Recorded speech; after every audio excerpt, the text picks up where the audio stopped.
అండి అందరికీ. ఈరోజు ఒక మంచి టాపిక్తో మేము ముందుకు వచ్చానమాట. సో ప్రతి ఒక్కరికి ముందుగా 10th అండ్ ఇంటర్ రిజల్ట్స్ ఎవరికైతే వచ్చాయో వాళ్ళందరికీ కూడా కంగ్రాచులేషన్స్ చెప్తున్నాను. అలాగే ఫెయిల్ అయిన వాళ్ళకు కూడా డబుల్ కంగ్రాచులేషన్స్ చెప్తున్నాను. ఎందుకు ఫెయిల్ అయిన వాళ్ళకు కూడా డబుల్ కంగ్రాట్స్ అంటే, నిజంగా చెప్తున్నా, లాస్ట్ బెంచ్ స్టూడెంట్ మాత్రమే జీవితంలో ముందుకు వెళ్ళిపోతాడు. అంటే మిగతా వాళ్ళు వెళ్ళలేరా అంటే వెళ్తారు. బట్ వాళ్ళు ఉండే కొద్దీ ఇప్పుడు చదివిన వాళ్ళు ఎవరైతే ఉన్నారో వాళ్ళకంటే వీళ్ళ స్పీడ్ ఇంకా ముందుకు పెరుగుతూ ఉంటుంది. అది చూస్తూనే ఉంటాం, మనకు కూడా తెలుసు. నా క్లాస్మేట్లో కూడా చాలామంది అలాగే ఉన్నారు. బట్ అది చేసుకునే నేను మీకు చెప్తున్నాను అనమాట. ఓకే, తప్పుగా అయితే కాదు, ఇది ఎవరిని ఉద్దేశించి అంతకన్నా కాదు. కొంతమంది పాస్ అయినామని చెప్పి చాలా హ్యాపీగా ఫీల్ అవుతున్నారు. అలాగే ఇంకొంతమంది స్టూడెంట్స్ ఏమవుతుందంటే, వాళ్ళు ఫెయిల్ అయినాము, ఇంకా జీవితంలో మేము అన్నీ కోల్పోయినాము, మాకు జీవితమే లేదు, ఇదే జీవితం అన్నట్టు మార్కులు తక్కువ రాగానే వాళ్ళు సూసైడ్ అటెంప్ట్లకు పాల్పడి ఆల్రెడీ సూసైడ్ చేసుకున్న స్టూడెంట్స్ కూడా ఉన్నారు ప్రజెంట్ సిచ్యువేషన్లో. 2 days బ్యాకే మనకి ఎంతోమంది స్టూడెంట్స్ అనేది సూసైడ్ చేసుకోవడం జరిగింది, చూస్తూనే ఉన్నాము కదా. సో మీకు మార్కులు మాత్రమే తక్కువ వచ్చినాయి అంతే తప్ప మీ జీవితం ఇంకా అయిపోలేదు. ఇది కాకపోతే ఇంకా నెక్స్ట్ సప్లిమెంటరీ ఉంది, అది రాసుకోండి అంతే. అంతేకాని సూసైడ్ అటెంప్ట్లకు పాల్పడడం వల్ల మీరు మీ జీవితాన్ని కోల్పోతారు. అంతకన్నా మించి మీ పేరెంట్స్ వాళ్ళ గురించి ఆలోచించరా? వాళ్ళు ఎంత కష్టపడి మిమ్మల్ని పెంచి పోషించి మీకు చదువులు చదివించి అట్లా ఉంటారు.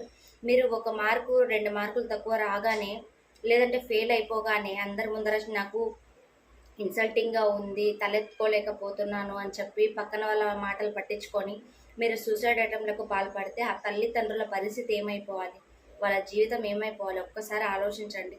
అందుకేనా నిన్ను పెంచి కని పెంచింది, చదివించింది? అందుకేనా? ఈరోజు మనకి మార్కులు మాత్రమే తగ్గినాయి అంతే, నీ జీవితం ఇంకా చాలా ఉంది. మార్కులు ఏముంది? మార్కులు అనేవి ఏంటి అసలు?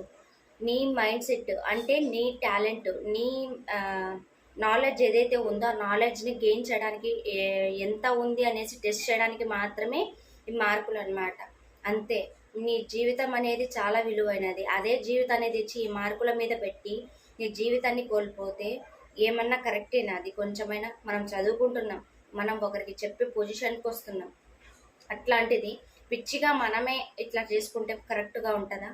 సో చాలామంది స్టూడెంట్స్కి అర్థం అవ్వట్లేదు వాళ్ళ లైఫ్ గురించి, వాళ్ళ లైఫ్ ఏంటి, వాళ్ళ లైఫ్కి ఉన్న వాల్యూ ఏంటి అనేసి వాళ్ళకి అర్థం అవ్వట్లేదు. సో ఈ వీడియో చూసిన తర్వాత కొంతమందికైనా కూడా అర్థం అవుతుంది అనేసి నేను అనుకుంటున్నా.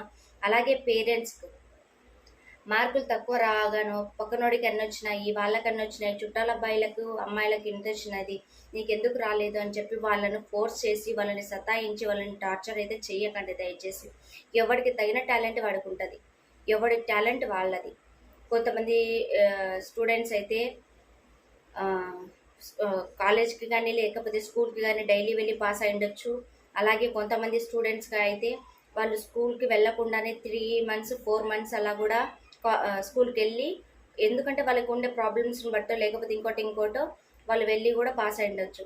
సో వాళ్ళకంటే వీళ్ళు బెటరే కదా, అట్లా కూడా ఉండొచ్చు. లేకపోతే పైన కూడా మనకి ఏదో ఒక రిమార్క్ అనేది ఉండొచ్చు, ఏదో ఒక సమ్ ప్రాబ్లం అయితే ఉంది. బట్ ఓకే, పర్లేదు, ఏమీ ప్రాబ్లం లేదు, కానీ వాళ్ళకి మార్క్స్ తక్కువ వచ్చినాయి, పర్లేదు, వాళ్ళకి చెప్పండి. ఇంతకంటే వాళ్ళ ఫ్యూచర్ గురించి వాళ్ళకి అర్థమయ్యేటట్టు చెప్తే తర్వాత మీరు అడగాల్సిన అవసరం ఉండదు, ఇన్ని వచ్చినాయి అన్ని వచ్చినాయి అని చెప్పి. ఎందుకంటే కొంచెం ఈ మైండ్ ఎలా ఉంటుందంటే, ఇప్పుడు టీనేజ్లో మనం ఏదైనా ఒకటి చెప్పామనుకోండి, దాన్ని బట్టు రెండింతలు వాళ్ళు అల్లుకొని పోతారు.